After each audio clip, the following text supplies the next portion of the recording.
Hi friends, good morning. నిన్న Sunday రోజు అయితే నేను రాగి సంగటి చికెన్ కర్రీ చేశానండి. టేస్ట్ అయితే అద్దరిపోయిందనమాట. నాకైతే రాగి సంగటి చికెన్ కర్రీ చాలా ఇష్టము. నిన్న చాలా చాలా బాగా కుదిరింది. సంగటి కూడా చాలా సాఫ్ట్గా చాలా బాగా కుదిరింది. అందులో రాగి పిండి ఎక్కువ వేస్ట్ చేశాను అనమాట. రైస్ తక్కువగా రాగి పిండి ఎక్కువగా వేస్ట్ చేస్తే టేస్ట్ అనేది చాలా బాగుంటుంది.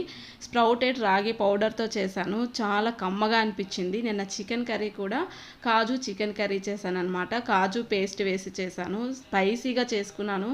చాలా బాగుంది. కొంచెం ఎక్కువ స్పైసీ వేసాను అనమాట. చాలా బాగుంది.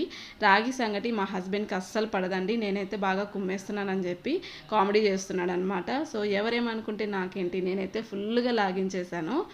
ఇంకా ఎలాగో చేసింది ఈ రాగి సంగటే కాబట్టి నచ్చినా నచ్చకపోయినా తినేస్తాడు. నేనైతే నా టేస్ట్ని ఎంజాయ్ చేయాలి అని చెప్పేసి నేను రాగి సంగటే చేసుకున్నాను అనమాట. సో అంత బాగుంది. సో ఈ వీడియో కావాలనుకుంటే లింక్ ఇస్తాను.